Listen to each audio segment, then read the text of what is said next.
ಚುನಾವಣೆ ಮುಗಿಯಿತು. ಈಗ ಮಾಜಿ ಸಚಿವರು ಇಬ್ರು ಮಾಜಿ ಸಚಿವರು, ಒಬ್ರು ಹಾಲಿ ಶಾಸಕರು. ಒಬ್ರು ಏನಂತ ಹೇಳ್ತಾರೆ, ನಾಲಾಯಕ ಅಂತ ಹೇಳ್ತಾರೆ. ಯಾರನ್ನ? ಸರ್ಕಾರಿ ಸಚಿವರು. ರೈತರಿಗೆ ಕಾಪಾಡಿಕೊಡೋರು ಅಂತ ಹೇಳ್ತಾರೆ.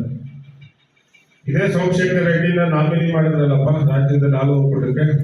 ಅವಾಗಲೂ ಅವ್ರನ್ನ ನೀವು ರಾಜ್ಯದ KMF ಅಧ್ಯಕ್ಷ ಮಾಡಿದ್ರೆ ಇದೇ ಬಿಜೆಪಿ ಸರ್ಕಾರ. ಇದೇ ಜಾರಕಿಹೊಳಿಯನ್ನ ನೀವು ನಾಮಿನಿ ಮಾಡಿದ್ರಿ,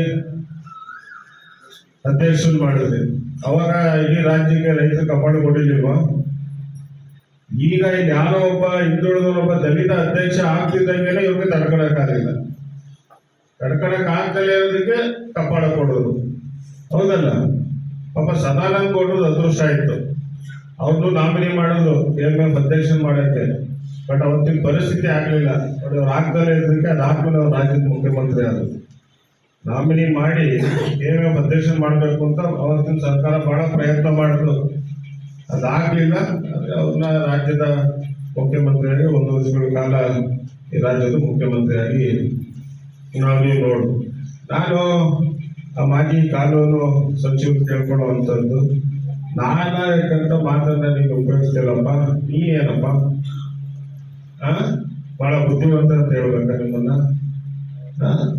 ಹೌದಲ್ಲ? ನಮಗೂ ಮಾತಾಡಕ್ ಬರುತ್ತೆ, ಮಾತಾಡಬಾರ್ದು ಅಂತ ಅಲ್ಲ, ಅದೇ ಬಹಳ ಹಿರಿಯ ರೀತಿ ಅಂತ ನಾವು ಗೌರವವನ್ನ ಕೊಡ್ತೀವಿ.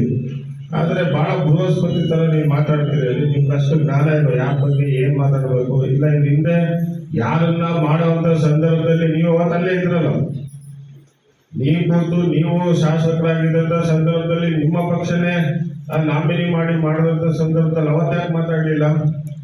ಅಲ್ಲೇನೋ ಮೈಕ್ ಸಿಕ್ತಿದ್ದಂಗೆ ನಾನೇನೋ ಗೆಲ್ಲಿಸ್ಬಿಟ್ಟಿದ್ದೀನಿ ಅಂತ ಮಾತಾಡಿದ್ವಿ. ಇವತ್ತು ಅಲ್ಲಿ ಗೆಲ್ಸೋದಕ್ಕೆ ನೀವು ಎಷ್ಟೇನೆಲ್ಲ ಕೆಲಸಗಳು ಮಾಡಿದ್ರೆ ನನಗೆ ಗೊತ್ತಿಲ್ವಾ? ಅಲ್ಲಿ ಏನು ನಿರ್ದೇಶಕರಾಗಿ ಏನ್ ಗೆದ್ದಿದ್ದಾರೆ ಅವ್ರನ್ನ ಗೆಲ್ಸೋದಕ್ಕೆ ನೀವು ಯಾವ ರೀತಿ ಶ್ರಮ ಪಟ್ರಿ? ಅಷ್ಟೇ ಶ್ರಮವನ್ನ ನಿಮ್ ಚುನಾವಣೆ ಬಂದಾಗ ಮಾಡ್ಬೋದಿತ್ತಲ್ಲ. ನೀವು MLA ಸೋತಿದೆ ಕೇಳಿ, ನಿಮ್ಮ ದುರಾಂಕಾರಕ್ಕೆ. ನಿಮ್ದು ಏನ್ ಅಹಂಕಾರ ದುರಾಂಕಾರ ಇದೆ, ಇದು ನೀವು ಸೋತಿದ್ದಲ್ಲಿ ಜನಗಳು ಬೇಸತ್ತಿರೋದು. ಅದಕ್ಕೆ ನಿಮ್ಮನ್ನ ಆ ತಾಲೂಕಿನ ಜನ, ನಿಮ್ ಜಿಲ್ಲಾ ಮಂತ್ರಿ ಆಗಿದ್ರು, ಕಾನೂನು ಸಚಿವರಾಗಿದ್ರು, ಕಾನೂನು ಪಂಡಿತರಾಗಿದ್ರು, ಆ ತಾಲೂಕು ಜನ ಸೋಲಿಸಿದ್ದು ಇದೇ ವಿಚಾರಕ್ಕೆ. ಇನ್ನೊಬ್ರು ಶಾಸಕರು ಮಾತಾಡೋದು ನಮ್ ಜೊತೆಗಿದ್ದಾರೆ, ನಮ್ಮ ಪಕ್ಷದ ಶಾಸಕರು. ಬಹಳ ಮೊನ್ನೆ ಏನಪ್ಪ ವಿಶೇಷವಾಗಿ ಹೇಳಿದವರು ಅಂತ ಹೇಳಿದ್ರೆ, ಯಾವತ್ತೂ ಅವ್ರಿಗೆ ಕಾಳಜಿ ಇದ್ದಲೇ ಇದ್ದವರು ಮೊನ್ನೆ ದಲಿತರ ಬಗ್ಗೆ ಮಾತಾಡೋದು. ಲೆಫ್ಟ್ ಕೊಟ್ಟು ರೈಟ್ ಕೊಡ್ಲಿಲ್ಲ. ಹೌದಲ್ಲ? ಅದೇ ಆಯ್ತಪ್ಪ, ಅಷ್ಟು ನಿಮ್ಗೆ ಕಾಳಜಿ ಇದ್ದಿದ್ರೆ ನೀವು ಮನೆಯವ್ರನ್ನೇ ಬಿಟ್ಟು ಅಲ್ಲಿ ಯಾರೋ SC ST ನಿಲ್ಲಿಸ್ಬೋದಿತ್ತಲ್ಲ. ಅಷ್ಟು ನಿಮ್ಗೆ ಹಿಂದುಳಿದವ್ರ ಬಗ್ಗೆ SC ST ಬಗ್ಗೆ ನಿಮ್ಗೆ ಕಾಳಜಿ ಇದ್ದಿದ್ರೆ ಈ ಮನೆಯವ್ರನ್ನೇ ನಿಲ್ಸೋದ್ ಬಿಟ್ಟು ನೀವು ಅಲ್ಲಿ ಯಾರೋ ಒಬ್ಬ ಹಿಂದುಳಿದವ್ರನ್ನ ನಿಲ್ಸಿ ಗೆಲ್ಲಿಸ್ಕೊಂಡಿದ್ರೆ ಅವತ್ತು ನೀವು ಮಾತಾಡಿದಕ್ಕೆ ನಾವು ಅದಕ್ಕೊಂದು ಪ್ರಶಂಸೆ ಇರೋದು. ಏನಿಲ್ವಲ್ಲ, ಅಧಿಕಾರ ನಾನು ಹೆಂಡತಿಗೆ ಸಿಗ್ಲಿಲ್ಲ ಅಂತ ಹೇಳಿ ಏನು ದಿವಸ ರಾಜಣ್ಣವ್ರನ್ನು ಬೈಕೊಳ್ಳೋದೆ, ಪರಮೇಶ್ವರ್ ಅವ್ರನ್ನು ಬೈಕೊಳ್ಳೋದೆ. ಏನೇನು ಮಾತು ಕೊಟ್ಟಿದ್ರು ನಿಮಗೆ? ಪರಮೇಶ್ವರ್ ಅವರಾಗ್ಲಿ ರಾಜಣ್ಣವರಾಗ್ಲಿ, ಇಲ್ಲಪ್ಪ ನೀನ್ ಹೆಂಡತಿ ಗೆಲ್ಲಿಸ್ಕಮ್ಮ, ನೀನ್ ಹೆಂಡತಿನ ಅಧ್ಯಕ್ಷರು ಮಾಡ್ತೀನಿ ಅಂತ ಯಾರು ಮಾತು ಕೊಟ್ಟಿದ್ರ? ಈಗ ಗೆಲ್ಲಿಸ್ಕೊಂಡಿದ್ದೀಗ ನಾವೇ ಸಹಕಾರ ಸಚಿವರು ಇದ್ದೀವಪ್ಪ, ನಾಗೇಶ್ ಬಾಬುನ ಅಧ್ಯಕ್ಷರು ಮಾಡ್ಬೋದಿತ್ತಲ್ಲ. ಮಾಡೋ ಅವಕಾಶ ನಮ್ಗೆ ಹೇಳ್ತಾರೆ. ಯಾಕೆ ಹೇಳ್ತೀರಿ ನಮ್ಮನ್ನ? ನಾಗೇಶ್ ಬಾಬು ಅಂದ್ರೆ ಇನ್ನೊಬ್ರು ಮಾಡ್ಬೋದಿತ್ತು. ಹೌದಲ್ಲ? ಇಲ್ಲಿ ಏನ್ ಪಕ್ಷದಿಂದ ಚಿಹ್ನೆ ಗೆದ್ದಿರುವಂತದ್ದಲ್ಲ, ಅಂದ್ರೆ ಪಕ್ಷದ ಬೆಂಬಲಿತರಾಗಿರೆಲ್ಲ ಗೆದ್ದಿರುವಂತದ್ದು.